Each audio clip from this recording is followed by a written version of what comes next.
From Viking halls to the cities of the future, terrain buffs will love our foreground hub. Watch gaming tables of all genres come to life at beastsofwar.com.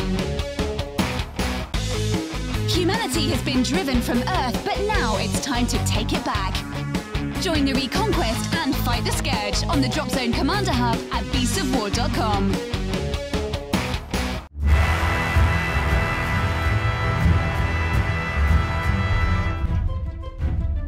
Hi guys, welcome to day 3 of Dunkirk week.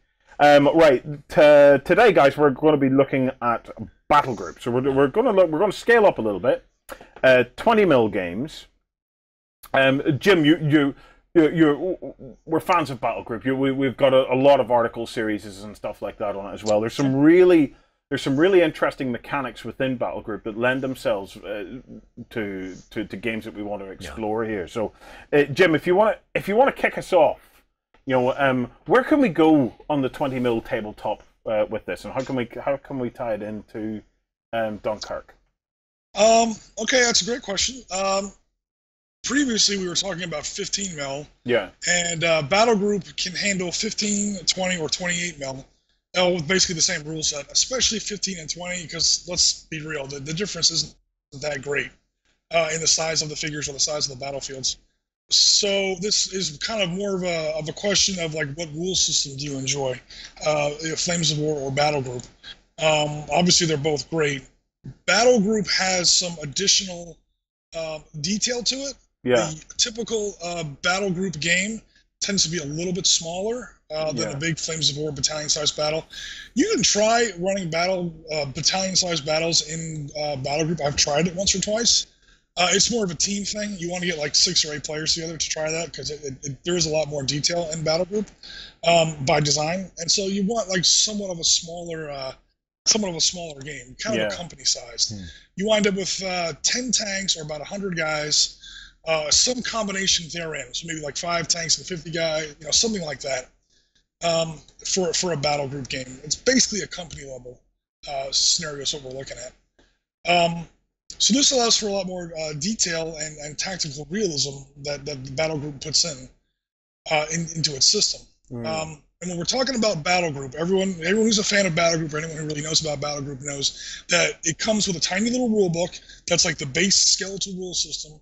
And it's literally how you roll dice and how you score hits and stuff like that. But the real meat of the game is in its supplements that it comes out with. They come out with this big, thick book for different periods. And the one we're talking about here for Dunkirk is undoubtedly Battlegroup Blitzkrieg. Yeah. This covers all the games all the battles in Poland, 1939, and then the West. So the army lists included in that book include the Polish, the French, the Belgians, the British Expeditionary Force, and the Germans. It's one of their most, as far as like what is in all their books, they cram, I think, the most into Battlegroup Blitzkrieg. Yeah. There's maybe Fall of the Reich is a close second, but they cram a lot in there. They really give you your money's worth in Battlegroup Blitzkrieg. It's probably one of their better books. Yeah. So there's guides in there to let people build like historically accurate lists. Yeah. While allowing plenty of freedom and flexibility. Battlegroup has sort of this reputation of, at least I feel, sort of a reputation of it's a historian, it's built by historians for historians, and I almost half fear that that keeps some people away from it. Please don't get scared by that or whatever. Like I was saying during the bolt action, or during the Battlegroup article series, oh, that Grognard Oriskany likes Battlegroup, it must be terrible. No. It's all the homework is done for you. It counts all the rivets for you. Yeah. And before you know it, you're rocking the table like a real hardcore historical player. Yeah. Hardcore historical player, because all the work's already done for you. Yeah. And we can get into the mechanics, a little bit later. We can ask some more questions, but basically, what Battlegroup brings to the table, and what you want. Why you would want to use Battlegroup to do a Dunkirk-themed engagement. A little bit more tactical detail, slightly smaller forces, and more historical fidelity. Yeah. And this allows delaying actions. It allows all the kinds of specific kinds of battles that you see around the Dunkirk tournament. Yeah. Now remember, guys, this is just a supporting video for every day is actually an article series. So there's an article out today come on across over to beastofwar.com and read it, where Jim is going to be looking at the 20mm stuff in detail. I want to pick a kind of a battle or a famous name here in just 1 second, because in yesterday's article, when I was looking over it, it took place in France. It was I think it was the Battle of Lille that you were looking at the 15mm side of things. I think in 20mm though, we've got a chance to have a look at somebody who was a fairly unheard of Major General at the time, and that's our buddy Montgomery. That's right. So yeah, in the 15mm series, 15mm article, we focus mostly on, again, my French is terrible. It's either the Battle of Lille or the Battle of Lille or whatever. Yeah. It's probably the biggest single battle that takes place around the Dunkirk perimeter, and so we used that for Flames of War. It was the biggest one. And one French officer called it the French Thermopylae. It's incredible. It's a huge defensive battle. It is credited with adding at least 3 days to the duration of Dynamo, and that equates to 120,000 additional people that got saved. Yeah. I just wanted to bring that up because the French, especially the French soldiers, tend to get this reputation in the 1940 campaign that they threw up their hands and they gave up the second that the Germans came across the border. And the Battle of Lille, if I'm hopefully not pronouncing it wrong, is the complete disproving of that myth. So yeah, we focused in the 15mm article series on the French. So needless to say, when we get to the 20mm articles, we wanted to switch over to the British. And not only is the unit, or not only is the commander, like you mentioned, he's Major General Bernard Montgomery. Yeah. This is one of his first battles in World War II. But also the division that he commands is British 3rd Infantry, which is one of the better divisions in the BEF at that time. Whether or not that was because Montgomery was commanding it, it's definitely possible. Montgomery was definitely a hardcore stickler for training and discipline, and that might have made a significant difference in how well this division did. But 3rd Infantry Division was heavily engaged in some of the battles, especially along the southeast part of the perimeter. In holding back in the early part of Dynamo, German forces, we're talking about Halt's 15th Panzer Corps, that's 5th Panzer Division, and some other divisions. Elements of, I think Reichenau was commanding at the time, 6th Army. These are the guys that would later get encircled and destroyed at the Battle of Stalingrad. Obviously, this is before that. At the time, they're in northern France, and they're really one of the big units that's quickly imploding that Dunkirk perimeter that we keep talking about. Yeah. So one of the big battles that we're talking about here is Montgomery's 3rd Infantry Division fighting against the Germans alongside of this the perimeter of Dunkirk. Yeah. So the actual battle itself, do we have a name? Did the battle end up with a name, or? There was a series of battles. One of the biggest ones, I'm not even going to try and pronounce this. A battle of W-Y-T, Wichati? Possibly. Wichati! Am I even close? I apologize. Yeah, we'll go with Wichati. I think Wichati sounds good to me. I apologize to all the cultures of Western Europe for what I just did. That battle, yes. There's a big battle there. There's a battle along the Ypres Canal. Now, that I do know how to pronounce because I've seen it on TV. This is where the 3rd Division really fights a lot of these delaying actions. There's a canal that runs out of Ypres to another French town, and the elements of the 3rd Infantry Division are staged behind this canal, and they're slowing down the Germans as they're trying to cross this canal. So obviously they're using the terrain to their advantage. It's not easy to cross the canal. Yeah. Other units are still trying to retreat across this canal, so I don't think 3rd Infantry was allowed to just blow up the bridges. Even if they did, German engineers were really great. They could easily cross the canal, even if they did blow up the bridge. I don't think it's a terribly big canal. And there's another action at Nieuport.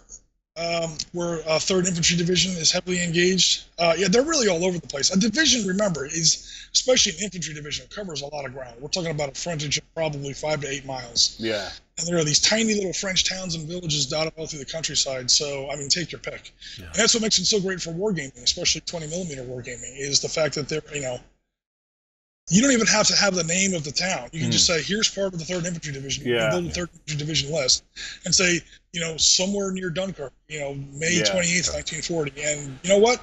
Nobody can point at your table and say, that's not right. Yeah. There's hundreds of engagements going on. Gerry, we also have a bit of a local connection into this one as well. The second, was it the 2nd Battalion of the Royal Ulster Rifles were involved in that? The interesting thing I noticed about this, whenever Jim pointed out, Vichette, or however it's pronounced. Yeah. Vichette. This where the Ulster Rifles were there. That's not the first time it had been held or taken by the Irish. Right. In the First World War, both the Ulster and Irish divisions were used to capture it, and in many respects that sort of shows why Dunkirk happened. The French, the Allied command, were expecting a replay of the First World War, and they had the same divisions in similar positions to reinforce these places in north of France, in Belgium and Luxembourg. They were totally unprepared, never thought that anybody would advance an army through a forest. So the Ardennes was never on their radar. So they were attempting to refight something that had happened 30 years previous. Yeah. And it's interesting that this has occurred, almost history repeating. And I think, I could be wrong, but I think if we have to go back into that town again, we get to keep it. I think that's how it works. Third time's a charm. Third time in charge. So just saying. But that in itself shows the differences in the planning from both the Axis and Allies. I think that one side was prepared to innovate, and the other side was attempting to refight the previous war. Well, in terms of planning, I want to talk a little bit about this, Jim. All of these battles are about delaying actions, okay? Yes. And delaying actions themselves are it's a very specific kind of fight, do you want to take us through the kind of the objectives of a delaying action, because there's a lot more to it than just holding time. Yeah. Because there's well, I will let Jim explain. Jim, objectives of a delaying action. Delaying actions are one of the more interesting types of war games that are out there. They're tough to do. Never mind, they're tough to play. Oh, I'm in a delaying action. How do I set up my tanks, whatever? Yeah. Just to design a scenario is kind of tough. Mm-hmm. It's great if it works. So it does need a little bit of practice to get it right. Yeah. Delaying action is where one side is obviously on the defensive, but they're not really trying to defend. Yeah. And they're trying to hit the enemy, take out some of his forces, force him to deploy, and then get the hell out of there. Yeah.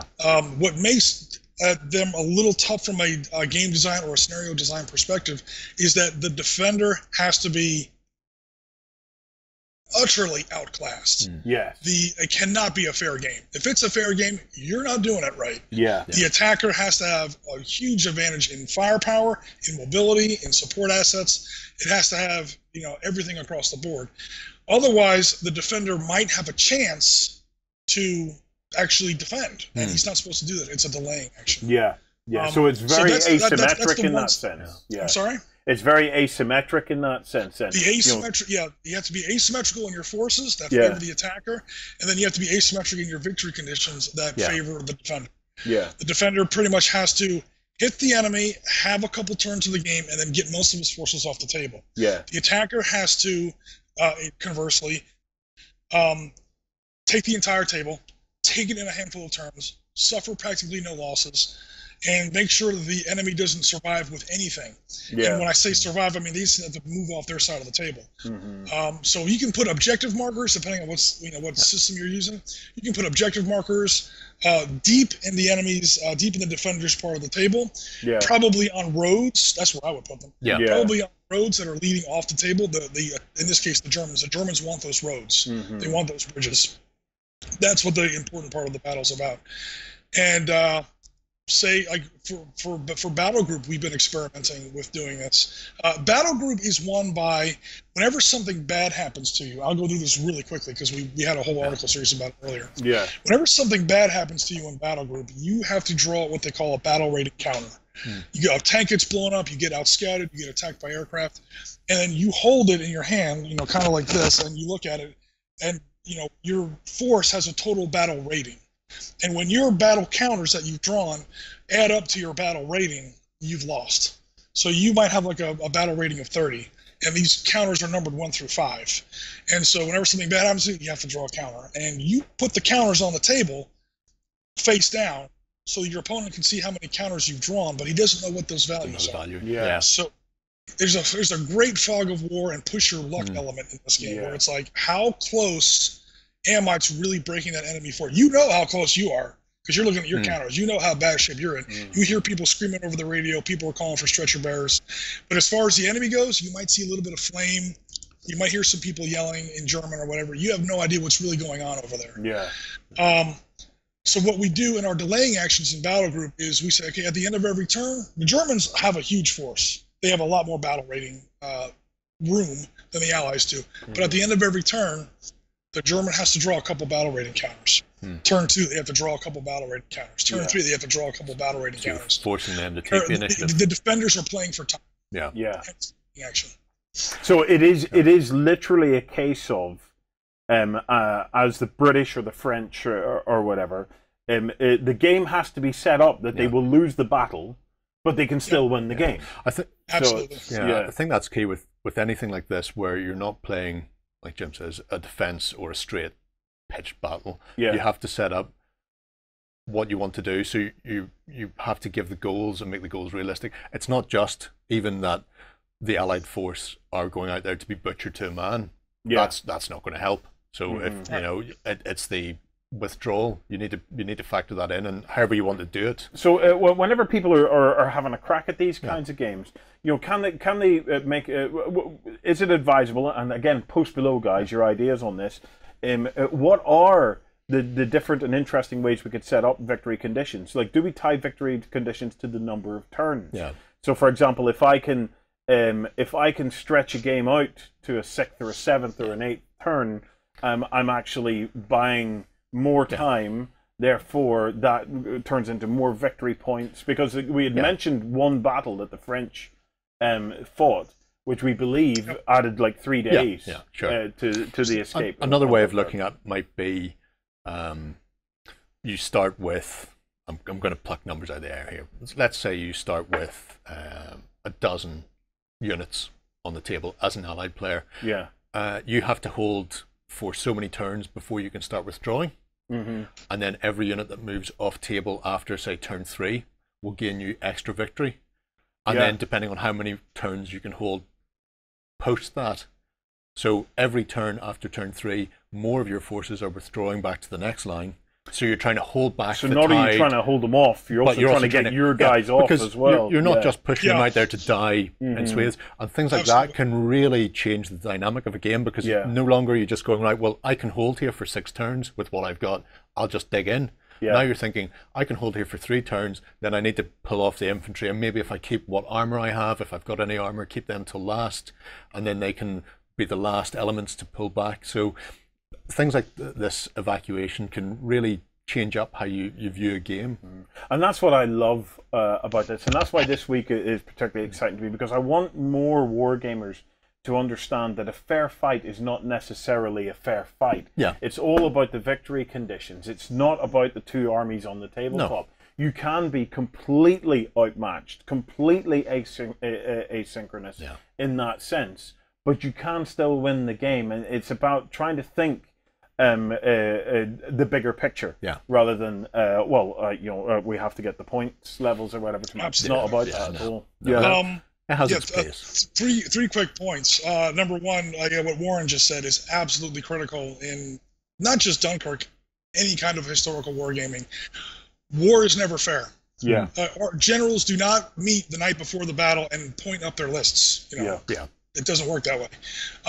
So in order to have any kind of a realistic historical engagement in any setting of any type of game, one side's going to have an advantage. And the trick is how to have asymmetrical victory conditions that counterbalance that to make sure that you have a fair game in an unfair battle. Number two, what Gerry was saying earlier about we're not just putting our guys out there to die. I have the last 6 turns. I'm going to have my guys here. This is absolutely absolutely correct. This is absolutely the difference between a delaying action and a defense. A defense, like if we were to go back to the Battle of Lille, if we were doing the Battle of Lille, the Germans do not get victory points, let's say, for destruction of French units. The French do not get victory conditions for surviving French units. You see battles like this in Battlegroup and Panzerleader and all my other games that I play, and on the Eastern Front and the Arab-Israeli wars, where the Egyptians are just stand and die, and the victory conditions are set up where you can lose your whole force.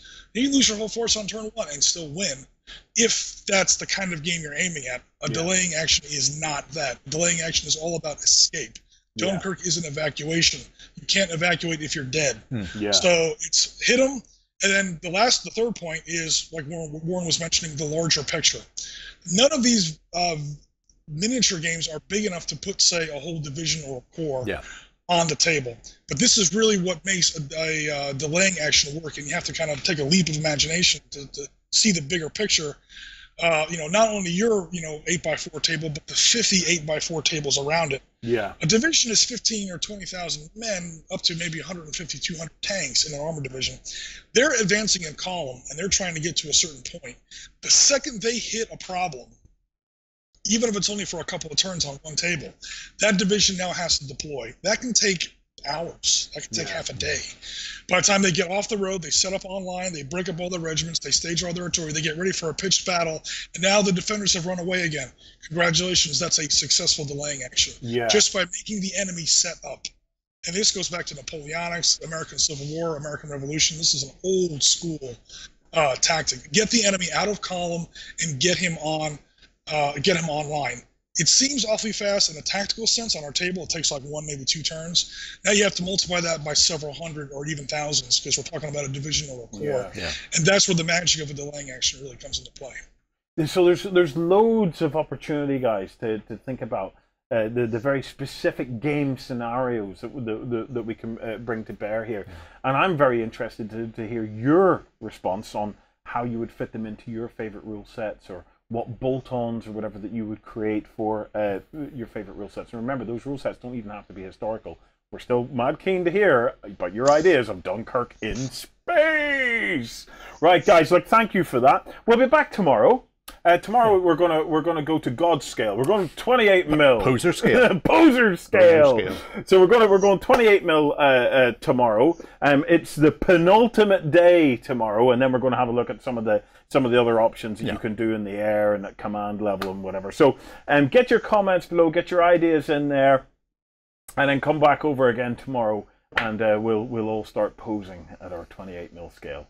Thanks, Jim. Thanks, Gerry. Thanks, you guys. See you tomorrow.